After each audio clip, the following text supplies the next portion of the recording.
Good morning, Kevin. How are you? Good morning, Ryan. I'm good. How are you doing? Doing good. Like I was just saying as we were chatting prior to hitting record, I have had your book on my shelf. Unfortunately, since after we sold, but still quite a few years now. But I think that any listener that hasn't picked it up, yeah, it absolutely needs to. But like, let's go back and so it's called, sell your business for an outrageous price, and we're gonna dive into that and your experience, and you got a bunch of great exercises, by the way, Kevin, at the back of that are fantastic. But let's go back to how in the heck did you get into the space that you're in, and why did you decide to write the book? Yeah, two different points. So going back to the 80s, I was managing money for a family office, and they wanted me to go out and start acquiring businesses for them, which I did. And so that's where I cut my teeth in the M&A world. And then after I put together some equity, I then bought my own companies, did that till about 91, sold out, and started in investment banking practice. And turns out that's what I love doing, is doing the deals. And so along the way, I've done a lot of deals. About 15 years ago, I had a deal where we took it to market.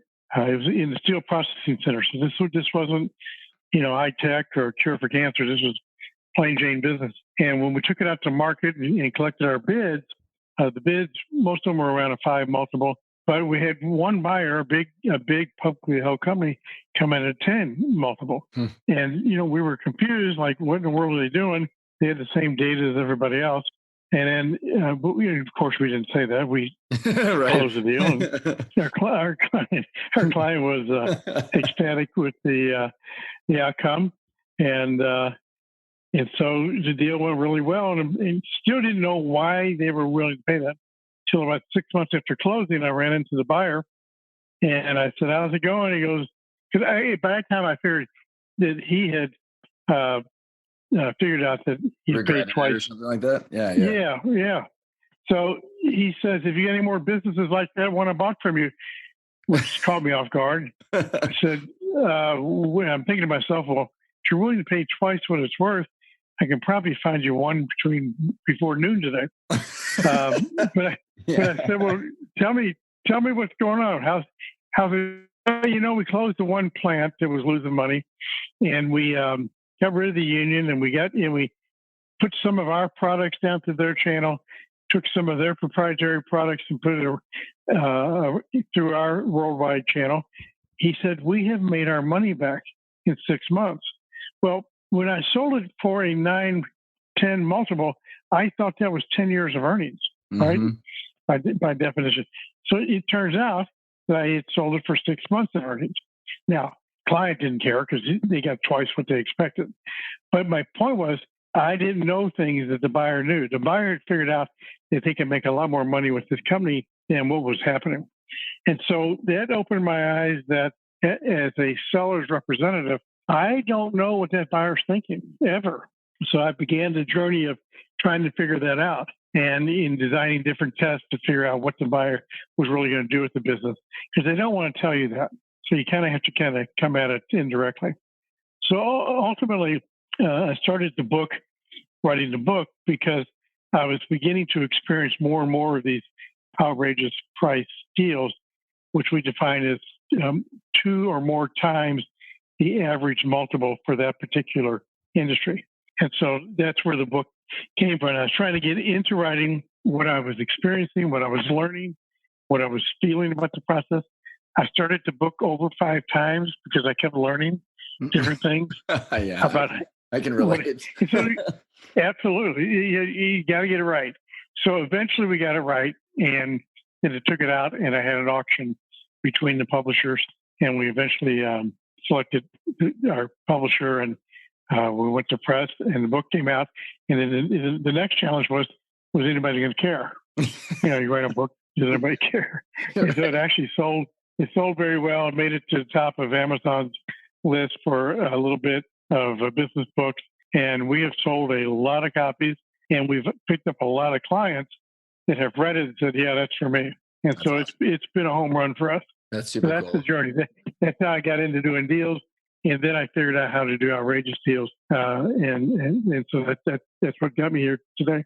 Well, it's good news on the book front because I'm in the process of reiterating again, and I know that it's a long journey. So I'm glad to hear it's not as easy as. It is a long journey, and the publishers will not help you market it. You got to market it yourself. Yeah, that's what I've So, heard. Well, you learn a lot. so here's what I think we could do for the listeners is, I want to talk a couple things about, what you would and peel back, why that buyer and how they got the return in 6 months. And then you've got a bunch of great stuff about proactively doing stuff before you go to market. And then also, I'm just kind of planting seeds here. And then also about understanding why that buyer, what they want to do with that, how that might affect the goals of the owner. And maybe I'll just kind of set the stage, Kevin. And I'm curious on your thoughts on this. So, what I've been saying to people after, this is 154 podcasts or something like that, and is, the business valuations, you go back to your 10 times, the multiple of the EBITDA is the how many years rate of return they're going to get, right? And that's a financial mindset, right? And I think about like what even we did. So the company that bought us is a great company, but they had very specific reasons to buy us, right? From the fact that they, we weren't doing telecom and we had a few thousand customers, and they were able to knock out a big competitor, strategic, alliances. And so there's this whole like, I called it the intrinsic value, where it's like there's a return on your cash flow, right? So you're getting, just like in real estate, there's some value of that cash flow based on the risk, which is how a financial buyer would look at it. But then what I say is that there's transaction value, which is when and how that buyer is going to pay something, right? You're handing off the baton to someone, which is a whole different game because all the buyers have different reasons. I don't know, like, how do you navigate the difference between financial buyers? And I don't know if you got any comments about how I've articulated that, but it seems to have kind of resonated with some of the listeners out there. Yeah, you really want to get out of the financial buyer mindsets as a seller, because all you do is put a lid on the deal, because you're selling basically to a spreadsheet exercise, not to a business mindset. So I agree 100%. So we do two things to protect our clients, protect meaning making sure they get the best value. So when we start the process, we do a lot of research to find the more obvious buyers, the ones that could realize the synergies, and as a result pay more, and the ones who have the checkbook so they can pay more, because they can realize synergies all day long, but if they don't have any money, it doesn't matter. So you got to start there. So that's where we start, is finding the best buyer. At the same time, we're going to run an auction, and so we want hundreds of potential buyers in the process so that we can have a decent auction. Because sometimes we call it getting an outrageous price, 2 times the average multiple. Sometimes we get an outrageous price intentionally because we found the right buyer, or by accident, meaning we ran an auction and somebody came out of that auction and paid the price that we didn't even know who they were before we started the auction. So we did a deal in the public safety market last year, and we took it to market. We had probably 300 or 400 potential buyers identified, people that were in that space or a similar space. And we had 3 people identified to pay the best price, but none of them cared. None of them wanted to play. But all of a sudden, when we asked for offers from the buyers, after we had marketed to them and answered their questions, we then asked for offers at the same time so we can work them against each other. The offers came in at 5 to 6 times EBITDA. One of them came in at 11. It was a very large private equity group. And so it didn't make any sense at all, but we closed the deal with them, all cash, by the way. And afterwards, we found out that they had bought a company just like our clients. And then after they bought, they realized it was broken.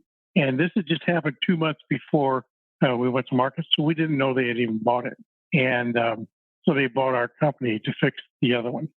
So they didn't really care what they had to pay because they had to salvage that investment. So you don't know that. So that was an outrageous price by accident. So we run our process to make sure that we capture both opportunities, the ones that are the obvious ones and the ones that are not so obvious. That's awesome. I interviewed this guy named Chris Voss. He wrote this book called Never Split the Difference. And he's got this whole thing on negotiating, which is there's this black swan that you don't know about on the other side. Mm-hmm. The whole goal is to figure the black swan out. And so that would be, like the example of what you just gave. And I'm curious, Kevin, like how do you go about finding what the actual motives are? Because I mean, you might not ever find the black swan, but I think, as I've given like ancillary, advice to people as they're, hiring an investment banker, they're working a deal. I'm like, just really do everything you can to figure out why that person wants to buy, because then the leverage and you can actually back into their rate of return. I mean, like what are different exercises that you've seen, or how do you go about doing that? I'll give you an example. We did a deal in the produce business. So this company did about $110 million a year of processing lettuce and various vegetables. He comes in on one side of the building in a tractor trailer, unload it, and it goes through this sanitary process and comes out the other side of the building, all packaged up, ready to go to the grocery store. So one location in Ohio, there's a big player in that business that had locations all over the country, but all their locations and distribution centers were around the perimeter of the U.S. And our client was pretty much in the Midwest. And so we figured out how much time and trucks, it was an estimate of the trucks they were running across the middle of the country, deadheading with no freight and the cost of all that. So we went to them and said, look, the average multiple for this industry is a 7 multiple. Our client's making $7 million, but we're not going to sell it to you for $49 million. We're going to add $2 million more to the EBITDA, which adds another $14 million to price, because that's how much more money you're going to make with this company than our client does. And they disagreed, but eventually they paid it because they realized that they were going to get that benefit, and they knew that. But what was different was we had figured it out, and so we weren't going to give it away. So that's a big part of it, is figuring out why they're there. We did a medical waste business, and they were small, $3.5 million a year. This billion-dollar player kept sniffing around and wanting to buy them, and we ended up getting a 12 multiple because we figured out that they wanted to get this company out of the marketplace because they were beginning to really take share away from them. And they were worried about this company expanding. So we didn't know that at first. It took a little while to figure it out. But to your point, you got to figure it out. You got to be creative. We use a process that my co-author on the book named hover and dive. You kind of hover over the deal, asking questions, looking for the outrageous price moments. And when you see something or smell something that seems to say that, then you dive down like you're coming in from 30,000 feet, and you dive into it and chase it down to see if that really is an outrageous opportunity for the seller. Well, what's super interesting, Kevin, is like, I think I'm curious, and because also for the listeners, how many deals you've gone through, but like when I look at, because all the entrepreneurs I hang out with or our clients or the listeners, it's like most entrepreneurs are creative as hell, right? I mean, they've worked their way into their marketplace and are competitive and creative. And when you get out of the financial mindset, and this, if you determine that the third party strategic, to get the outrageous price is your avenue, they can probably contribute a lot to this too, because you're just really doing more work than the potential buyer, and you're doing the deal for them and making it almost irresistible. I mean, do you see that? Like a lot of entrepreneurs have got really good ideas too. They really do. What they're not used to is the leverage that goes on in the deal. If you think about it, the entrepreneur, it's the first time they sold, they're up against a team that does this every day for a living. So part of it's an act.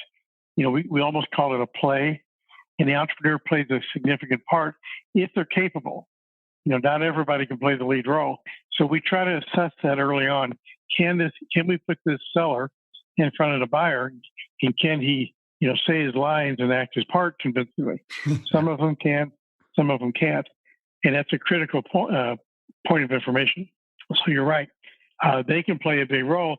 They know things about the buyers we don't know. They've been in the business their whole adult life. We have to take those pieces, those little nuggets of information, and then leverage them into making that buyer want to buy the business. Well, yeah, like even to your point, I wasn't even going far as like, playing a lead role, but you're right. But I was just even thinking like, as far as like the brainstorming about the people and the players and like what's happening in the marketplace. I mean, they know more about that stuff than pretty much anybody sometimes. So, at least They really do. giving you seeds to explore, right? And to research. Yep. They do. They know, and they know the scuttlebutt that's going on in the industry, and so they can help us plant seeds. Sometimes we'll just plant information in the industry, trying to create interest from a particular buyer and to drive them towards us. Mm-hmm. So they can be very helpful in playing that part at a trade show. It's a demo of that's a buyer. The buyer's out there in the marketplace demoing new equipment, and our client can help create some controversy or disturbance in the industry that points the buyers to us. When you're doing this, Kevin, and and I'm just kind of from my own example that I was telling you before we got on the show is like, each one of these buyers, like even the few stories that you've referred, there's different operational procedures and outcomes afterwards, right? So in mine, there was a lot of redundancies. So 60% redundancies in employees and systems and all that stuff. So it was more of a gut and roll up, and versus, someone that's going to take a new product and then redistribute it through their channels. So they're going to probably beef up the operations. How do you, what I see a ton, Kevin, is that trying to align, and we got 5 principles, is the first one is like, what do you want? What are your drivers like that make you happy? How do you align those with, like, if you have like 3 or 4 or 5 strategic buyers and they all have different kind of outrageous prices, how do you align like what the owner wants? I mean, in another small example would be there was another gentleman that was on my show. He was like 53 or something when he sold to Hoover's. And they literally fired everybody pretty much. And he was miserable after that, even though he made like $40 million or 30, whatever it was. So he just didn't realize that was important to him until afterwards. So how do you reconcile the outrageous price, the buyers, and then also what the owners want? Yeah. What an owner thinks they want and what they really want can change during the deal, because they don't really have any experience of talking to buyers or thinking through this process. So part of what's going to happen is they're going to gain experience in the process working with these buyers. And they're going to develop a different model in their head of what they want than maybe what they started with. And we tell them that. So we have to be patient. We got to walk through all the various different avenues on this deal. So you have options. Our job is to present them with options, so they believe that they're making the best decision, but they don't know what the best decision is until they see options. And so in that, they're going to learn a lot. They may think employees are important to them, but then when it gets right down to what that's going to cost them to take care of the employees, sometimes they'll say, those employees take care of themselves. So we see that. You never know what's going to be important to them until you really get out there. So all we can do is, and have, so we have a lot of conversations.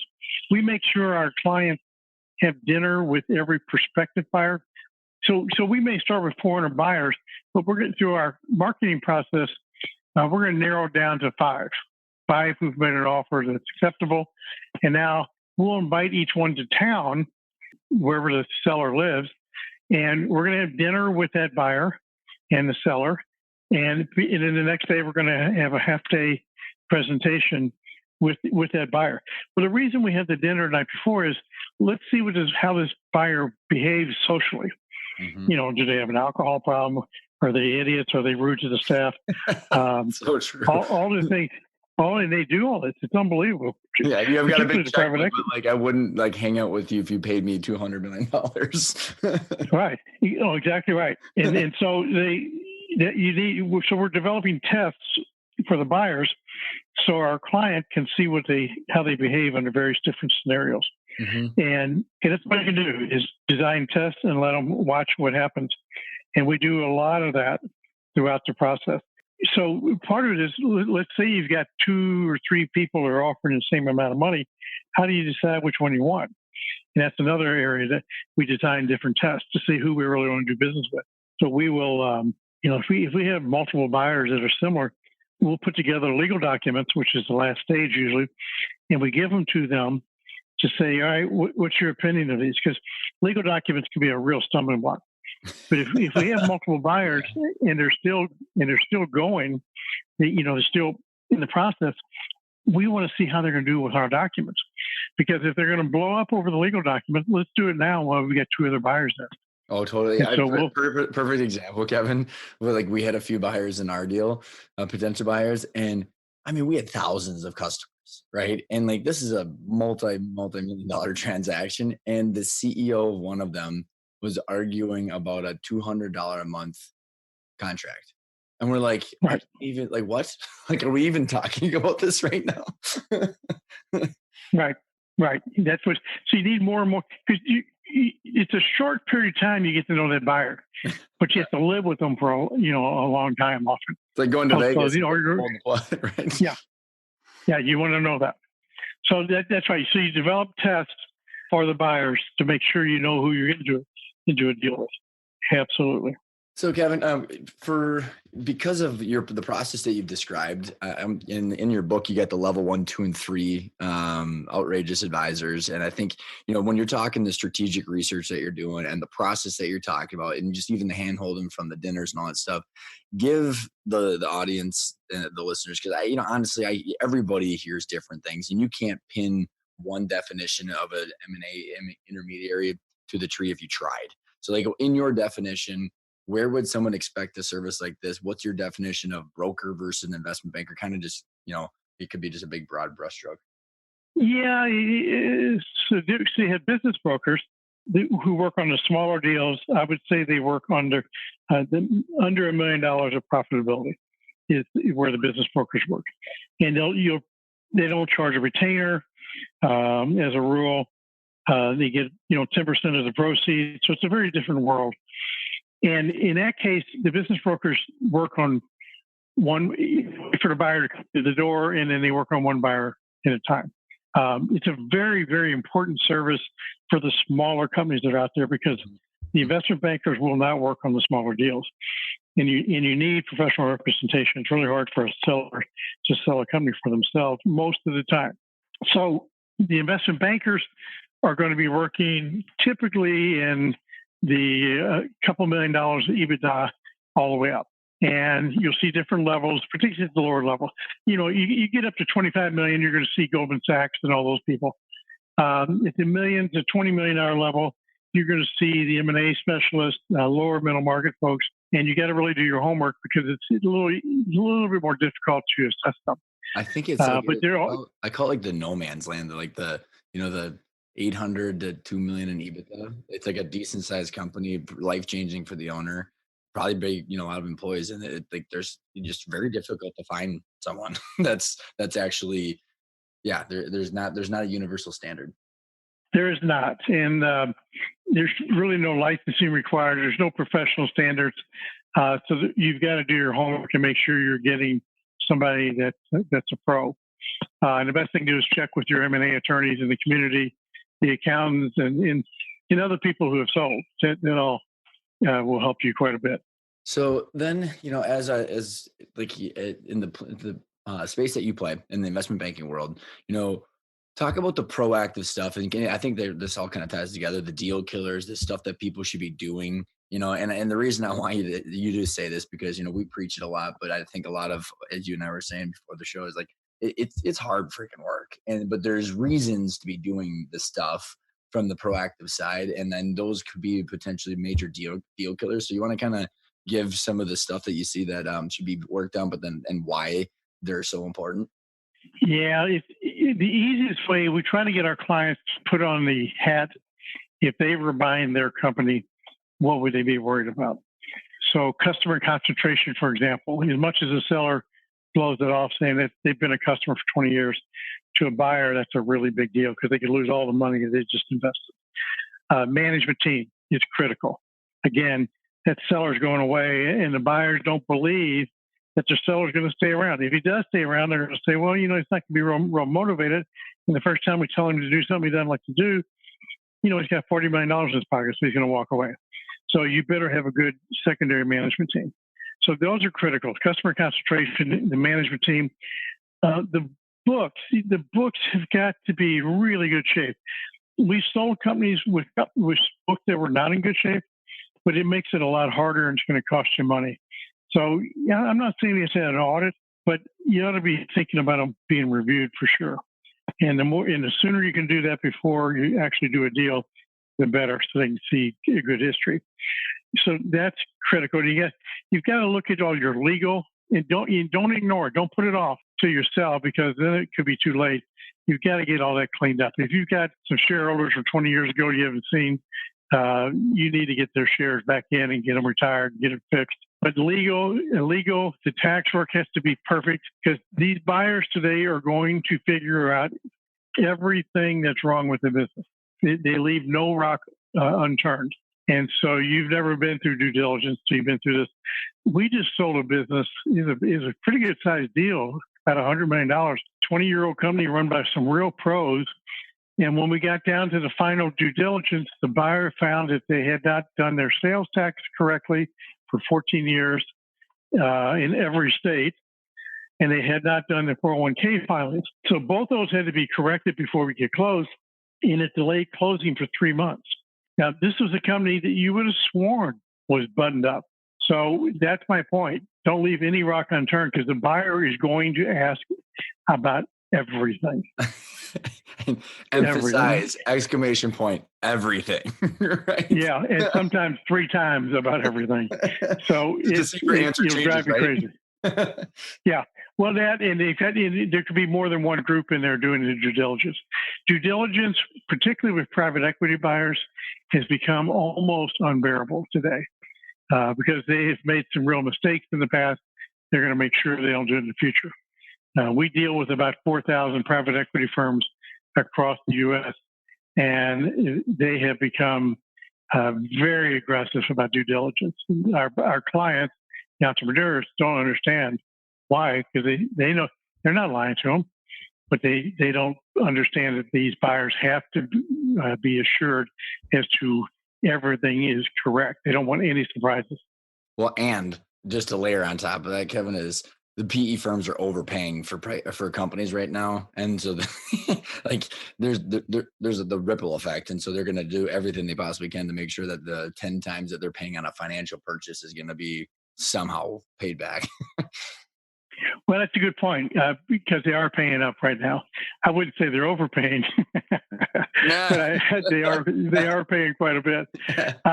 The cash is because of that, because you're right. They have to be positive they're getting a good deal, and that there aren't any flaws or mistakes. I just talked to a private equity firm that bought a company in 2017, and the management team walked out the week later, and it blew up the whole deal, and they paid over $100 million for this company.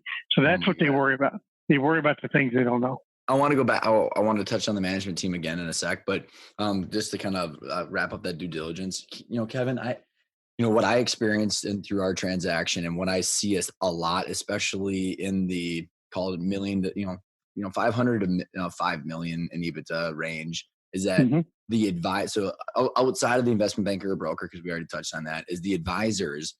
The owner doesn't know how to hire the right people, right? Because if you think about all the things that you just listed that could be totally screwed up and blow up the entire deal, they're getting what I like to call retail advisors, right? Someone that's been filing their taxes for 30 years and has never done a transaction, or they're brother who's a corporate attorney. What have you seen about are you seeing the same thing of how skewed the actual M&A advisors are on this stuff? And you got any advice for the listeners? Yeah, we're pretty aggressive with our new clients, saying we'd like to talk to your attorney, and basically we're going to assess to see if they can hold their own with a Jones Day, which is the largest law firm in the world, because often they represent the buyer. So Jones Day may have 5 M&A specialists, and they're up against your guy who does wills and trust. Well, that's gonna be a bloodbath, and it's going to cost you a lot. And you won't even know what hits you. We did a deal. We helped a publicly held company buy a company. This is a nightmare. We helped them buy this company, and we positioned the documents to be, we're going to pay you 5 times your EBITDA according to GAAP. That's how we were going to assess. The seller and the seller's attorney didn't even know what GAAP was. The seller thought he was making.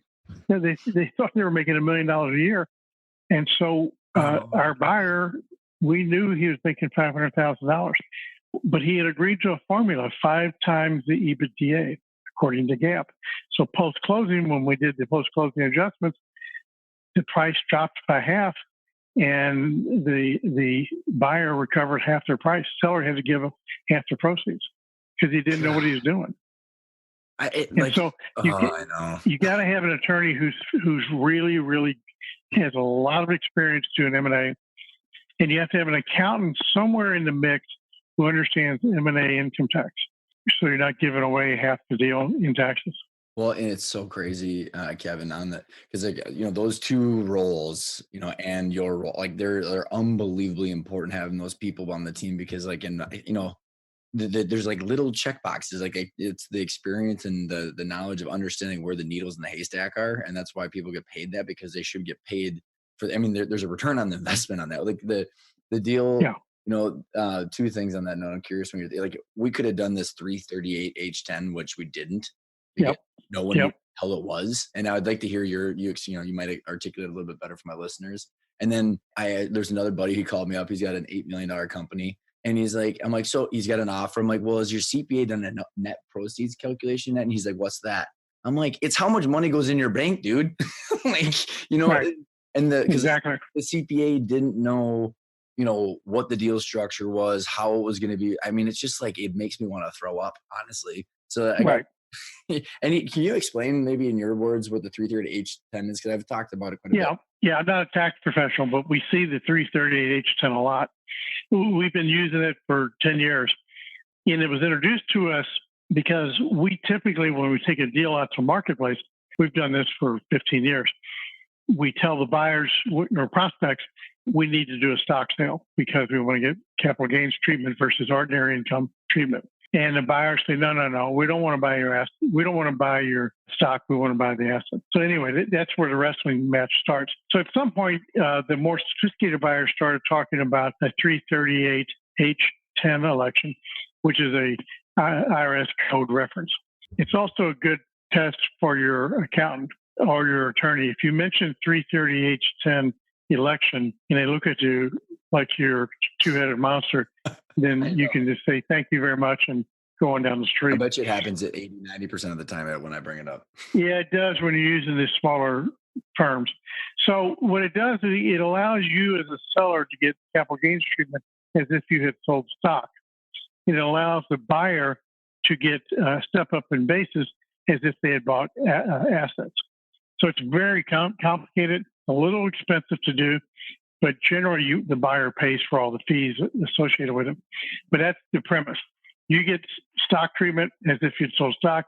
They get treatment as if they'd bought your assets.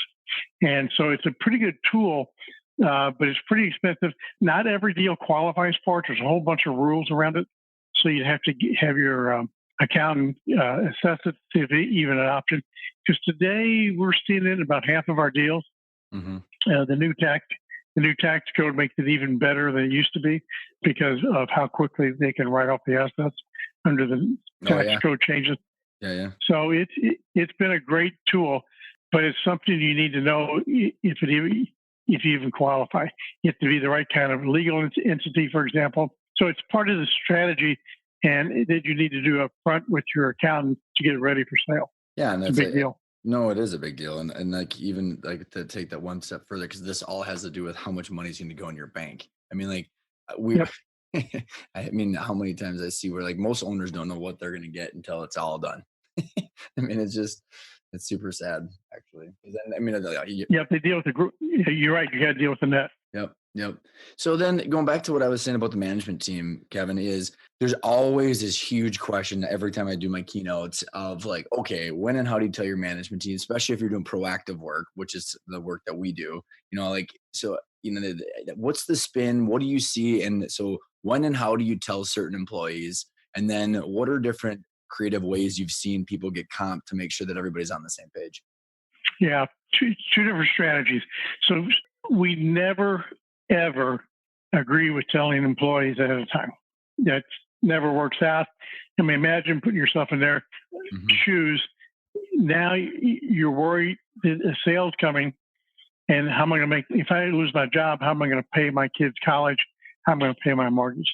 So employees tend to freak out when they learn the company's for sale. So we don't tell them. because as a rule, they're going to keep their job. So, but why worry them during this 6 to 9 months it's going to take to get this done? So that's job one. Do not tell them. Two, the buyer may insist on meeting 1 to 3 of your key employees, particularly salespeople or general manager, CEO, if they're not shareholders. So if they're going to be part of the selling process, then we do have to tell them, but we don't want to tell them haphazardly. What we do is we design what we call a stay bonus for those employees. So we sit them down and say, look, I'm getting to be older. I don't know what's going to happen. I may sell. I'm worried someday I could be disabled or I could die. So I want to put this agreement in front of you that I'll sign that says if any one of those 3 things happen, death, disability, or sale, that you're going to be paid a bonus to stay around and run this business either for help with this business for the new buyer or for my wife and family while they're trying to figure out what to do. So I need to pay you extra to stay. So stay bonuses have been around for a long time. What we've changed is the way they get paid. Because in the old days, you paid that employee to stay till the event. So if somebody died, you paid them a big bonus to stay. If the business sold, you paid them a big bonus the day of sale. What we found, it was almost kind of inducing the employee to leave at that point because now they get a big check in their pocket. Whoops. Yeah, exactly right. It had the opposite effect. So today we break it into 3 payments. We pretty much pay them somewhere between a year and 2 years of their average comp, and then we pay it in thirds. We pay a third a day of closing, a third a year later, and a balance 2 years later. That way you're ensured that they're going to stay around and help for a couple of years, either help the new buyer or help your family. So that's something you want to do. You want to fund that. You want that employee to be sure they're going to get their money. It helps a great deal. The buyers love it because now they know that employee is going to be there for a while. The other key to that agreement is it gives the employee confidence and security that they're going to be okay. Mm-hmm. So if the new company comes in and fires them the next day without cause, then the balance of those 3 payments come forward, and so I'll do it at one point. The idea being now they need that money to pay their overhead while they're looking for a new job. That's really the purpose of the agreement, is to give them comfort that they're going to be okay financially. It gives you comfort that you got somebody in place to run the business in case something happens, and it gives the new buyer comfort. So it's a win-win for everybody. The employee relaxes. And sometimes if the employee has a lot of value to the buyer, then we use them in the selling process. Because now they're under a stay bonus agreement. Mm-hmm. They're not afraid of it. Now they embrace it and they become part of it. So it's really a win-win. Yep. So those are perfect. I appreciate that, because I think the takeaways are, the overall team of all the employees. Yeah, absolutely not. But I think most people, they get really kind of paralyzed with what to do with those few people, because especially in today's world where there's so many baby boomers that are going to be retiring, it's like everybody knows the owner's 65 or 70, right? So something's gonna happen. Yep. So you might as well just address it, because your management team's not stupid. Yeah, turn it into a positive. That's exactly right. What are some of the things that you see, Kevin, that as you're going through due diligence, or you're going through this process, you're trying to get to the goal line, what are some of the big hangups that you see that there's someone like that's an owner that hasn't gone through this that they could potentially expect? Well, I expect the due diligence to be torture. If you have that mindset, you're not going to be surprised. Expect them to go through everything. Expect it's going to take longer than you think is reasonable. Expect the deal not to close, because then you won't get your emotions out of whack, because the deal is going to crater a couple times before it ever closes. So you have to be built for that. You have to assume it's not going to close. So you have to protect your business as if it's not going to close. You have to protect yourself emotionally, you and your family. Don't count your chickens until they're in your bank account. That's a big deal. People really get themselves in a hard spot when they've already counted their money. Sometimes they spend it before they get it, and now the deal craters, and they become very emotional about that. So those are things we really try to counsel our clients away from. But anything that's wrong with your business, and every seller knows basically the warts on their deal, you need to fix those. You cannot ignore them anymore. think the buyer's going to figure it out. Now's the time to do it. No, it's well said. And the you mentioned about the emotional thing. I mean, do you see this as one of the big hindrances too? Because all the other stuff is very tactical, right? Like it's just kind of binary. Like you just need to do it, and there's kind of no there's no way around it. What are some of the things that you've seen as as buyers are emotionally processing this? Yeah. You see that as a big challenge. Yeah, it's a big deal. It's a big deal. So you've got a seller who is an entrepreneur who's ADD. They're not very calm about life. I mean, they go out and they run through walls every day for their business, and now they got a buyer jerking them around with due diligence or legal documents. And these sellers aren't equipped for that. They're not prepared for it. As the advisor, I've got to stick in there with them and talk them down from the ledge often. We had a client came in my office and sat down. He says, "I'm done." He said, "All I've done is give on this deal." And I said, "Well, Chuck, let's go down the list here." And I rattled off 10 things the buyer had asked for. Each one of them, Chuck had said no. And he got it. He won. And I said, "Chuck, you haven't given anything. You're just tired from the going back and forth and the stress of making these decisions and the stress of losing the deal. You haven't given them anything." He goes, "Oh yeah, I've been winning, haven't I?" I said, "Yes, you are the man, Chuck. You are the man, and you've been winning on every one of them." So I said, "Just relax. You got to control that paranoia and the fear, and just relax. It's either going to happen or it's not. Just stay relaxed and don't worry. Either way it goes, you either have a great business or you have a big check in your pocket. So this is a win-win, Chuck. Just try to relax." They're pretty intense people. They really have a hard time dealing with all the ups and downs of the process. Well, and it's the only other thing that for any owner that hasn't gone through like everybody's heard or talked to someone that's built a house and all the decisions they have to make, and it's like that Mhm. times 1,000. Like Right, eventually, you don't care about the knobs on the door handles of your bathroom. right. That's exactly. We had a client that came in. He said, "I'm done. I'm not giving any more." I said, basically, what they wanted was a $200 item. I said, "Dude, you're going to get $50 million next week. Just relax. I'll pay you the $200. Just relax. This is not going to keep everything in perspective." You know, So the emotions are often the reason the deal doesn't close. well, and then you had mentioned too is expect the deal not to close, Kevin, and like we actually did this for years. It was like we're selling, we're not selling, we're selling. I just had actually seller's whiplash emotionally, and which made it Yep. unfortunately easier when we did it because it was just like I was kind of numb to it. But we were running the business as is, and you have that in your book where so many if they take their eye off the ball, how like they could go back into a shitstorm with their company. I mean, any Yep. to the listeners. Yep. It's very true. You got to run the business as if you're not going to sell it. You have to watch out for deal fatigue, which we're describing here, is what it's called. And you got to fight it. You got to protect yourself emotionally throughout the deal. Make sure you get some time away to relax. Make sure you have an advisor to help you evaluate: is this a bad deal or a good deal, or is this an important point? And keep your eye on the goal line. That's what's important, and taking care of yourself emotionally. Because some of these guys, they end up in a hospital and the deal's done, and there's no reason for that. I've actually interviewed someone that literally did. They Yeah, ended up yeah, in the because I've they had seen it. a panic attack. Yep. One more tactical thing is like, you know, what is your thoughts or how your 2 cents for people where then when you say as people are prepping for the deal, so you talked about due diligence and your tax and your legal and all that stuff, but for someone that is shortchanging and trying to play games with their EBITDA, do you have any warnings for them about because like you said, run until run it as if you're not going to sell, but people then do creative games, quote unquote. But what would your 2 cents for people that are trying that? Uh, if you're selling to professional buyers, it's not going to work. They're going to see. They're going to catch you.